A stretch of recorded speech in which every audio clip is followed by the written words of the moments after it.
Hello students, in this video we are going to study in the context of rural marketing. But before you study rural marketing, let's take a brief look at what marketing is. Marketing may apply to describe as the process of defining, anticipating and knowing customer needs and organizing all the resources of the company to satisfy them. Or we can also say that marketing is the process of teaching consumers why they should choose your product or service over those of your competitors. आपण marketing concept म्हणजे विपणन ही concept मराठीमध्ये समजून घेऊया. तर विपणन म्हणजे एक अशी प्रक्रिया ज्याच्यामध्ये ग्राहकांच्या गरजा ह्या ओळखल्या जातात.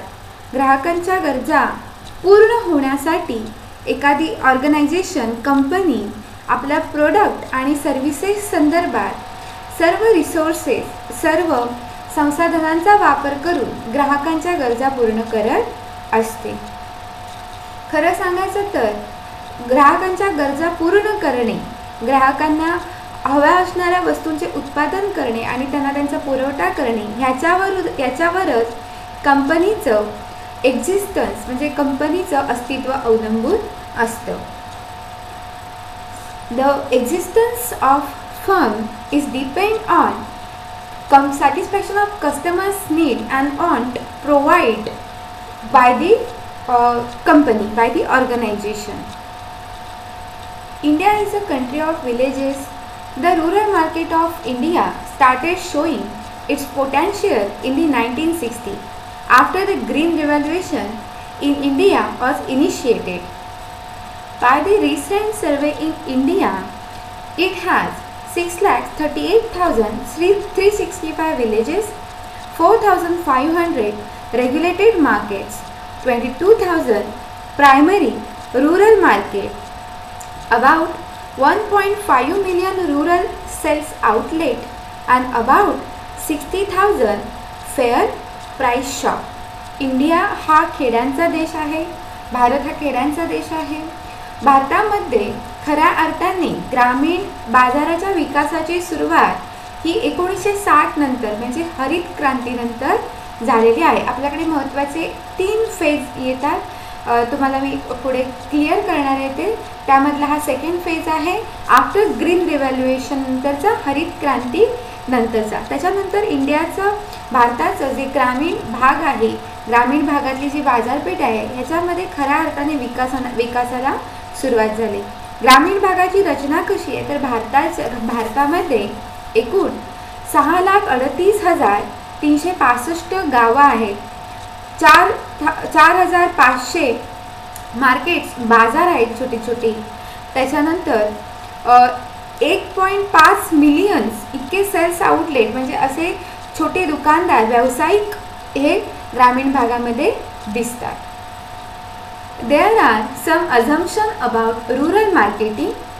For instance, one assumption is that the rural buyer is not very discriminating. Once he is persuaded to buy a particular product, he develops a strong affinity for it and if satisfied, becomes brand loyal. ग्रामीण भागातील ग्राहकांबद्दल काही अझम्पशन्स आहेत.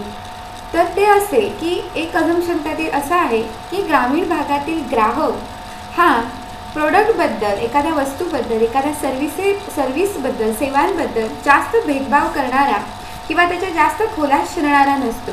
समजा ग्रामीण भागातील ग्राहकाला एखादी वस्तू आवडली, एखादी सेवा आवडली तर त्याच्याबद्दल त्यांना जास्त जिव्हाळा तयार होतो आणि ते एकसारखं तीच वस्तू खरेदी करण्यावर, त्यासाठी कोणताही इतर ऑप्शन न शोधता तीच वस्तू खरेदी करण्यावर भर देत असतात. Next point is how we define rural area. So government agencies from IRDA and NCAER define rural as population less than 5,000 and second condition is 75% of the male workforce engage in agricultural activity. आपण एखादा भाग ग्रामीण आहे असं कधी म्हणतो जेव्हा त्या भागातील त्या गावातील लोकसंख्या ही 5000 पेक्षा कमी असेल आणि त्या गावातील पुरुष हे एकूण पुरुष संख्यामधले 75% पुरुष हे शेतीविषयक शेती संबंधित क्षेत्रामध्ये कार्यरत असले पाहिजेत.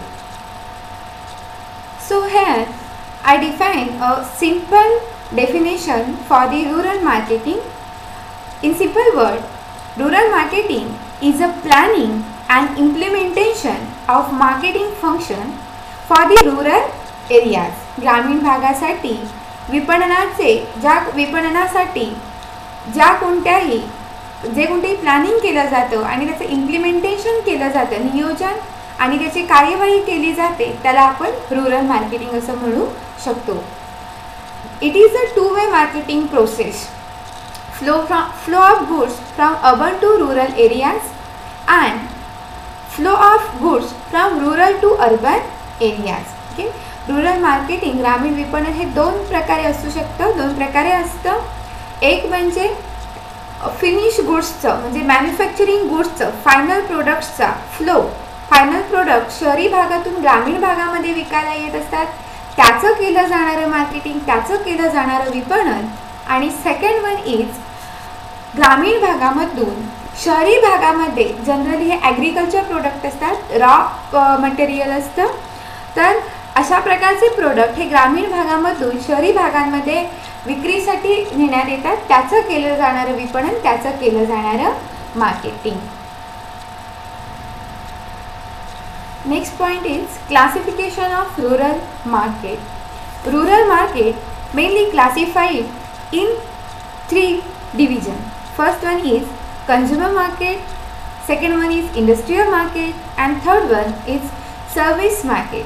Consumer market means this market for individuals and household product. Consumer market ग्राहक बाजार म्हणजे ज्यामध्ये ग्रामीण भागातील ग्राहकांना नेहमीच्या दैनंदिन उपभोगासाठी ज्या वस्तू लागतात त्या संदर्भातला बाजार. Industrial market means organization engage in agricultural and allied activities. Industrial market म्हणजे अशा प्रकारचा बाजार, ग्रामीण भागामधलं अशा प्रकारचं ठिकाण की जेथे ग्रामीण भागामध्ये मुख्यतः व्यवसाय कोणता असतो तर शेतीविषयक. त्यामुळे शेती हा त्यांचा ग्रामीण भागातील मुख्य उद्योगधंदा असतो, व्यवसाय असतो. त्यासाठी लागणारे जे कुठले काही प्रोडक्ट आहेत, फर्टिलायझर्स असतील, त्यासाठी लागणारे जे कुठले अवजारे असतील, ह्या संदर्भातले विक्री करणारं ठिकाण, वस्तूंची विक्री होणारं ठिकाण त्याला इंडस्ट्रियल मार्केट म्हणतात. आणि service market is for individual, household, office and production firm. Service market सेवा क्षेत्र म्हणजे इथे बँक्स येतात, ग्रामीण भागामध्ये असणाऱ्या बँका, इन्शुरन्स ऑफिसेस असतील, देन टू ट्रान्सपोर्टेशन ऑफिसेस असतील, लाईक दॅट जे काही सेवा पुरवणारे शॉप्स असतील, सेवा पुरवणाऱ्या ऑर्गनायझेशन असतील, तर हे सर्व्हिस मार्केटमध्ये सेवा बाजारांमध्ये असे 3 प्रकार रुरल मार्केटिंगचे पडतात. नेक्स्ट वन आपण पॉईंट बघणार आहोत scope of rural marketing. Okay, scope of rural marketing म्हणजे ग्रामीण विपणनाची व्याप्ती. ग्रामीण विपणनाला कुठे कुठे संधी आहे. तुम्ही समजा असा एक प्रकारे फोकस विचार केला की पुढे जाऊन तुम्हाला मार्केटिंग ह्या क्षेत्रामध्ये जायचं आहे, तर तुम्ही कशा संदर्भात तुम्हाला संधी आहे, ग्रामीण भागामध्ये कोणत्या प्रकारच्या गोष्टी आहेत ह्याच्यामध्ये त्याला अनुसरून तुम्ही ग्रामीण विपणन करू शकता. Okay, first one is higher purchasing power. There has been an increase in purchasing power of rural population because of increase in income of rural people due to increase in economic activities during the planned rural development. बघा, ग्रामीण भागामध्ये income source वाढलेला आहे. हरित क्रांतीनंतर, green revaluation नंतर plan करून नियोजनबद्ध पद्धतीने ग्रामीण भागाचा विकास होण्यासाठी काही गोष्टी राबवण्यात आल्या, ग्रामीण विकास कार्यक्रम राबवण्यात आले आणि त्यामुळे ग्रामीण भागामध्ये खूप मोठ्या प्रमाणात बदल झालेले आहेत. चांगल्या प्रकारचं इन्कम लोकांना मिळालेलं आहे. त्यामुळे लोकांची खरेदी शक्ती म्हणजे पर्चेसिंग पॉवरसुद्धा वाढलेली आहे. त्यामुळे विविध उद्योगधंद्यांना आपलं प्रोडक्शन, आपल्या वस्तू ह्या ग्रामीण भागामध्ये विकण्यासाठी आणायला एक चांगला स्कोप आहे. Second one is change in rural markets. There has been an increase in demand for durables and non-durables like table fans, radio, scooters, cars, televisions, mobile phones by rural consumers. This provides a ready market for the producers and expansion of rural market. बघा, ग्रामीण भागातील ग्राहक हा सुद्धा सध्या चोखंदळ होत चाललेला आहे. ड्युरेबल्स नॉन ड्युरेबल्स टिकाऊ आणि नाशिवंत वस्तूसाठी त्यांची मागणी वाढत चाललेली आहे. चैनीच्या वस्तूंसाठी सुद्धा त्यांची मागणी वाढत चाललेली आहे. त्यांच्यासाठी एक प्रकारे तयार मार्केट हे आपल्या कंपन्यांना, प्रोडक्शन हाऊसेसना मिळू शकतं. Third one is media exposure. Nowadays information about new products is given through network programs on TV, outdoor publicity and mobile advertisement to the rural consumers. Before some decades there are only outdoor media was the medium to attract rural consumers. आता इथे media म्हणजे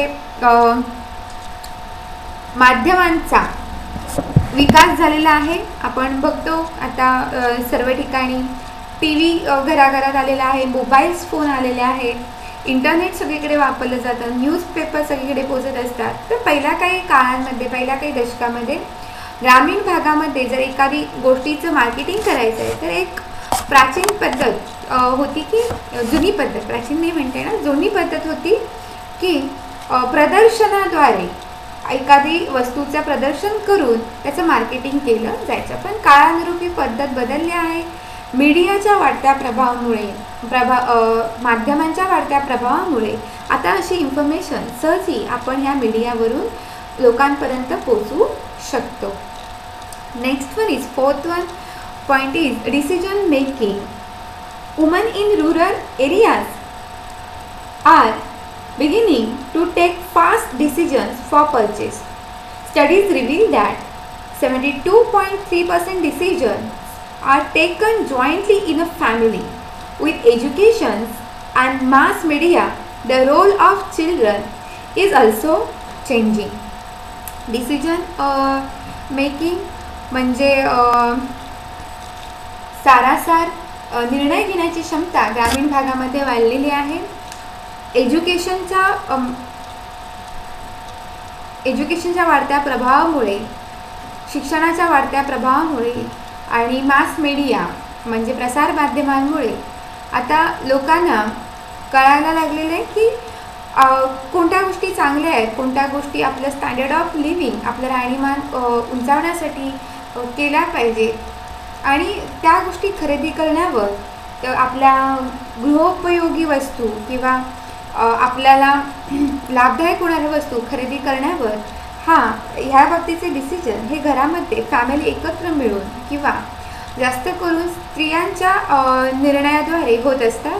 तसेच मुलांचे, young जनरेशनचेही वाढत्या शिक्षणामुळे ह्या decision मेकिंगमध्ये, निर्णय घेण्याच्या प्रक्रियेमध्ये चांगला रोल असतो आणि त्यामुळे खूप चांगल्या गोष्टी खरेदी करण्यावर, चांगल्या सेवा कंझ्युम करण्यावर सध्याचा लोकांचा भर असतो. Next one point is growing urbanisation. Today rural India is कॅरेक्टराइज्ड bye growing urbanisation, वाढतं शहरीकरण. Marketers can now introduce product designed specially for rural consumers as there has been a better understanding of rural consumers and its habits. आपण इथे म्हणू शकतो की ग्रामीण ग्राहक हा शहरी ग्राहकांद्वारे प्रभावित असतो. तर ग्रामीण भागामध्ये अर्बनायझेशनची, शहरीकरणाची प्रक्रिया ही वाढलेली दिसून आलेली आहे. Next point is infrastructure facilities, मूलभूत सोयींचा विकास, मूलभूत सोयी सुविधांचा विकास. Improvement of infrastructural facilities like banking facilities, electricity, all weathers road help to develop rural market. ज्या मूलभूत सोयी सुविधा आहेत, दळणवळणाच्या सोयी असतील, बँकिंग फॅसिलिटीज असेल, इलेक्ट्रिसिटी आहे, तर अशा प्रकारच्या मूलभूत सुविधांचा विकास झाल्यामुळे विपणन करण्यासाठी, मार्केटिंग करण्यासाठी एक चांगली संधी कंपन्यांना, उद्योगधंद्यांना निर्माण झालेली आहे. Rise of alert bias. Rise of alert bias. Rural consumers now think differently and decide from available alternatives. Now rural consumers can defend themselves with the help of increased awareness.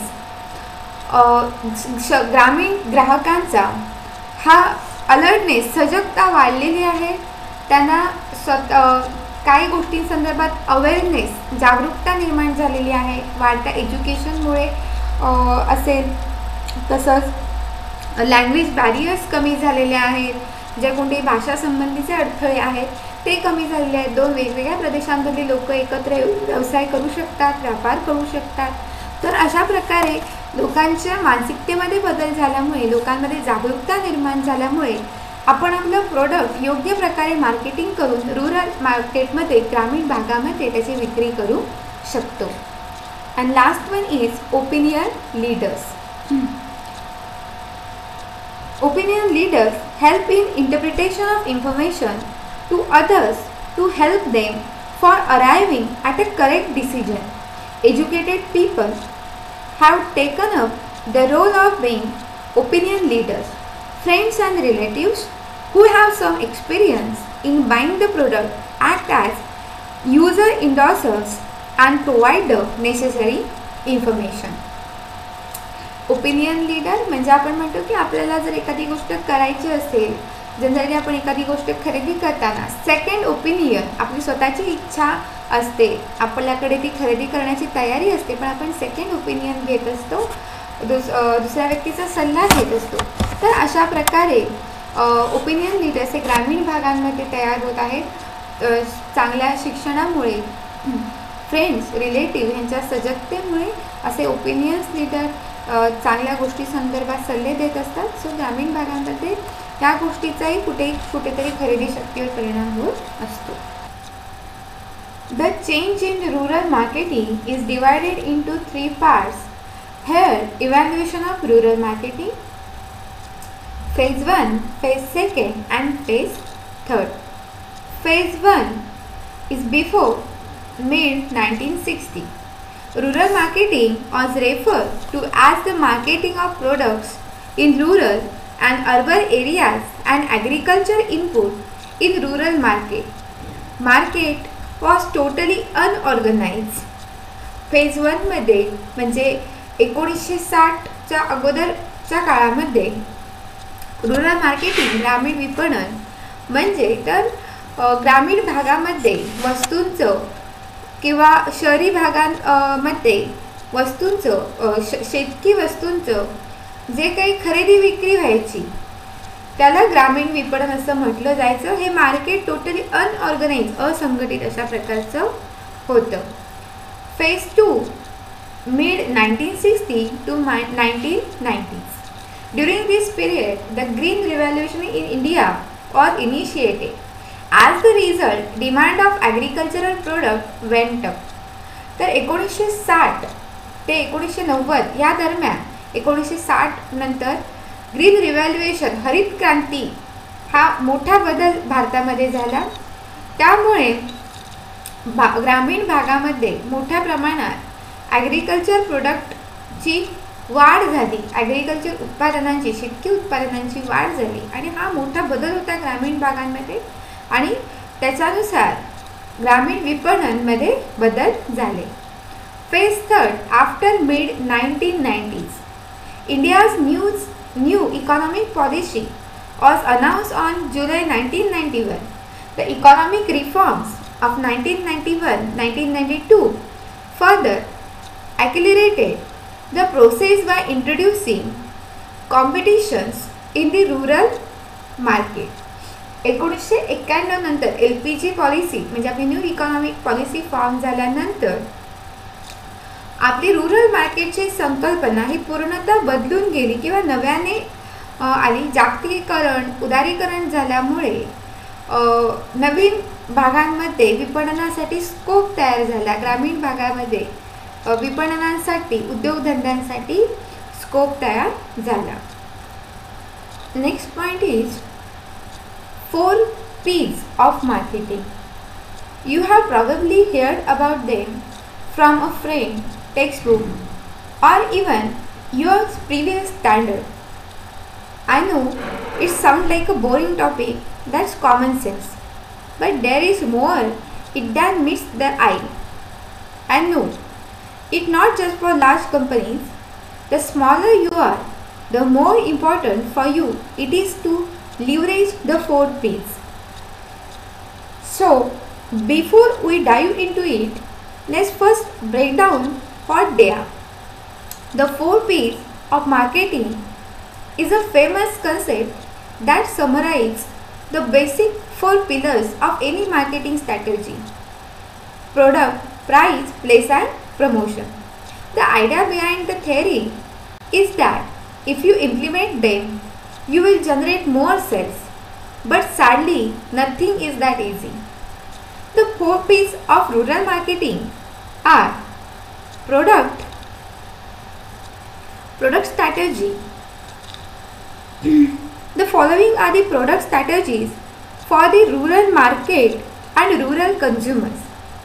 Here, small unit packing, new product designing, product with multiple uses, utility oriented products, brand name, and sturdy products. Here, next one, pricing strategies discussed. There are some points strategies in pricing: low cost, reusable packaging, application of value engineering, discounts, and promotional scheme. Here, some attributes in the promotion strategies, that is mobile advertising, print and electronic media, fixed location advertising, personal selling and opinion leaders, demonstration, and special campaign. It is necessary to formulate specific strategies for distribution in rural areas. The characteristics of the product, whether it is consumable or durable, the life of the product, and other factors have to be kept in mind. So here, place strategy is also to be focused in rural marketing. Some attributes in place strategy, that is people involved, retail outlet, and physical transportation mode.